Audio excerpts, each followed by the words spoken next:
What if the person you walked away from, the one you called ordinary, the one you left for someone flashier, turned out to be the greatest treasure you'd ever thrown away? Tonight, you're about to meet Emily, Alex, and their little girl Mia. A story that will rip your heart out, stitch it back together, and leave you questioning everything you think you know about love, success, and regret.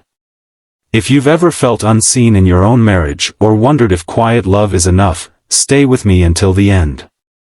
This one hits different. Emily Thompson stood in the doorway of their modest two-bedroom apartment, suitcase in hand, tears streaming down her face. Not tears of sadness, tears of relief.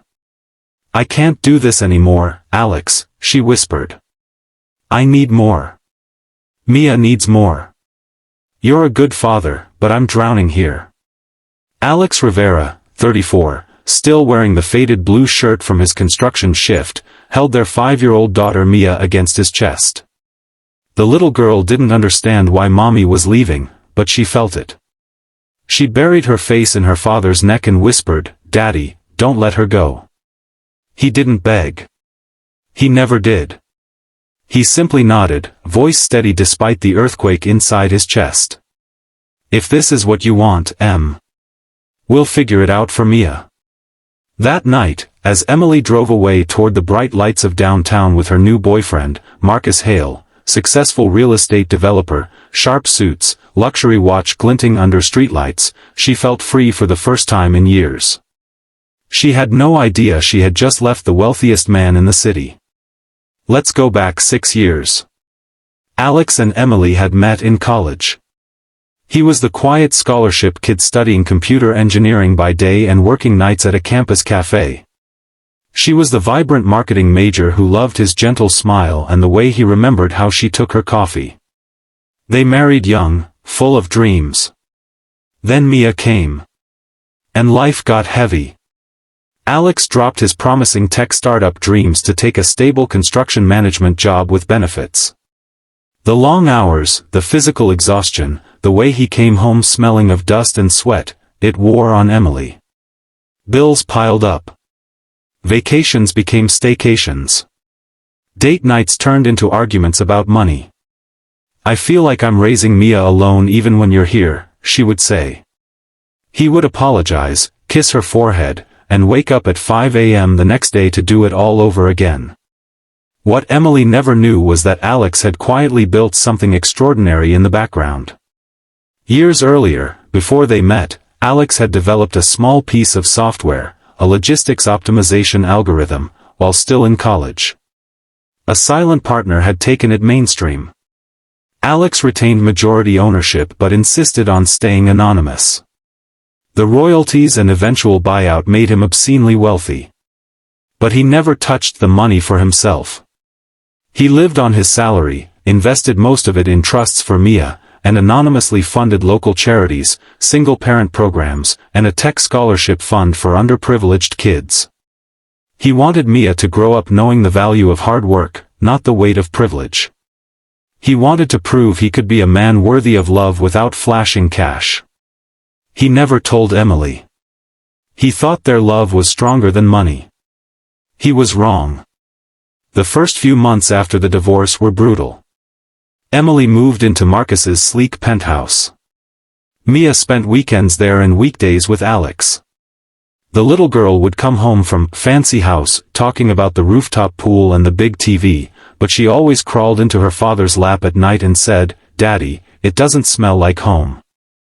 Alex threw himself into fatherhood.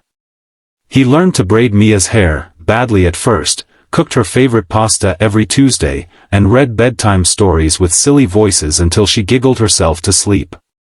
On weekends they visited the park, the library, and the small community center where Alex volunteered teaching kids basic coding. Meanwhile, Emily posted glamorous photos on social media, vacations in Bali, designer bags, candlelit dinners. Her friends envied her glow up. She told herself she had done the right thing. Marcus was ambitious, exciting, successful. He talked about big dreams and never came home covered in dirt. But cracks appeared quickly. Marcus's charm had an expiration date. His successful real estate deals often involved cutting corners. He belittled Emily's opinions. When she mentioned missing simple family moments, he laughed. "That's why you left that loser, right?" One night, after Marcus had too much to drink and stormed out following a fight, Emily sat on the marble floor of the bathroom and cried. She missed Alex's steady presence. She missed the way he looked at her like she was the only woman in the world, even when she was yelling at him about unpaid bills. But pride is a powerful thing. She pushed the feelings down. 2 years passed. Mia was 7 now. She had started calling Marcus, Mr. Marcus, instead of anything warmer. She drew pictures at school of her family, always including Daddy, sometimes including Mommy, never Mr. Marcus. Alex's quiet life had changed too. His anonymous company had exploded in value after a major acquisition. Industry insiders knew the name behind the algorithm now. Rumors spread in elite circles about the mysterious tech millionaire who lived like an ordinary man. He still drove the same reliable SUV. Still lived in the same apartment. But he had quietly bought the building and several others, renovating them into affordable housing. He funded a new pediatric wing at the children's hospital after Mia had a scary asthma episode. No one connected the dots to the construction supervisor who still showed up to parent-teacher conferences in work boots. Emily's world, meanwhile, was crumbling. Marcus's latest deal collapsed. Creditors called constantly. The luxury lifestyle evaporated overnight. One evening, Emily came home to find movers taking furniture. Marcus had disappeared, left the country, apparently, with what remained of their joint accounts. She was broke, humiliated, and terrified. In desperation, she called Alex. Not for money, she still didn't know about that, but for Mia's sake. She asked if they could meet. They met at the park where Alex and Mia spent Saturday mornings. Emily arrived looking thinner, eyes hollow. Alex sat on the bench in his usual jeans and hoodie, watching Mia chase pigeons. When he saw his ex-wife, his heart still did that familiar painful flip. Not love anymore, but the ghost of it, mixed with pity and something deeper. "Alex. I'm so sorry," Emily said, voice breaking. Everything fell apart. "Marcus, he wasn't who I thought." He listened quietly as she poured out the story. The fights. The loneliness. The realization that the better man had been all shine and no substance. When she finished, Alex simply said, "Mia's been asking for you more. We can work out more time if you want." Emily stared at him. "How are you so calm? After everything I did?" He looked at their daughter laughing in the sunlight. "Because hating you wouldn't make Mia's life better. And I promised myself I'd never let my pain become her burden." That was the moment Emily began to suspect something was different about Alex. The way people in the park greeted him with genuine respect. The way the ice cream vendor knew their usual order without asking. The quiet confidence in his eyes that hadn't been there before. The truth came out slowly. Emily started spending more time with Mia at Alex's apartment. She noticed small things first, the new playground equipment at the complex that someone had donated. Then bigger things. When Mia needed emergency dental surgery, Alex paid without hesitation and refused reimbursement. One night, after Mia had gone to bed, Emily finally asked, "Alex, who are you really?" He hesitated for a long time. Then he opened his laptop and showed her everything. The company. The patents. The trusts. The anonymous donations. The wealth that had been there all along. Emily's world shattered for the second time. She dropped to her knees in front of him, sobbing uncontrollably. "All those years.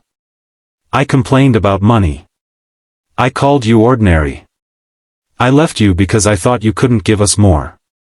And you were everything." Alex helped her up gently. "I didn't want you to love me for the money, Em. I wanted you to love me for me. For the man who would have worked 3 jobs if it meant keeping our family together. The road to healing wasn't easy or quick. Emily had to confront her own shallowness, her insecurities, the way social media and comparison had poisoned her heart. She moved back into a small apartment in the same building Alex owned. He refused to let her pay rent until she was stable. She got a job in marketing again and started volunteering at the community center with Alex and Mia. There were hard conversations. Nights where Emily cried and asked how he could ever forgive her. Moments when old wounds reopened. But Alex's quiet strength remained. He didn't rush reconciliation. He focused on co-parenting first. Mia thrived. She had both parents present, not fighting, but learning to be friends. She started calling the community center our happy place. 6 months later, on a quiet evening, Emily found Alex on the rooftop of their building. The city lights sparkled below, the same city where she had once chased false glamour. "I don't deserve another chance," she whispered. "But if there's any part of you that could still love me." Alex turned to her. His eyes were soft but clear. "I'll always care about you, Em. You gave me Mia. But I've learned something important these past years. Love isn't just about staying. Sometimes it's about becoming the kind of person who doesn't leave when things get hard." He took her hand. "We can build something new. Not the old marriage. Something honest. But only if you choose the real me this time, not the version with money, not the fantasy. Just me." Emily cried again, but these tears were different. They were tears of redemption. Today, Alex and Emily are not remarried, not yet, but they are a family again in the truest sense. They run family coding workshops together at the community center. Alex still works construction 2 days a week because he believes in honest labor. Emily has become an advocate for single parents and speaks openly about her mistakes. Mia, now 9, tells everyone her daddy is a superhero who doesn't need a cape. So here's the message I want you to carry with you. The loudest, shiniest, most impressive person in the room is rarely the one who will stand by you when life gets dark. True wealth is the man who shows up every single day. The woman who chooses presence over presence. The parent who puts their child's heart before their own ego. Never measure a person's value by the size of their bank account or the flash of their lifestyle. Look at how they love when no one is watching. If this story touched you, if it reminded you of your own quiet battles or made you grateful for the steady love in your life, do me a favor. Hit that like button. It helps these stories reach more people who need them. Subscribe and turn on notifications because we have many more real, emotional stories coming, stories about redemption, fatherhood, second chances, and the kind of love that actually lasts. Drop a comment. Have you ever misjudged someone's worth? Or been the one who was underestimated? I read every single one. Thank you for spending this time with Alex, Emily, and Mia. Your time is precious, and I'm honored you chose to spend it here. Until next time, choose real love. The quiet kind. It's worth more than all the money in the city.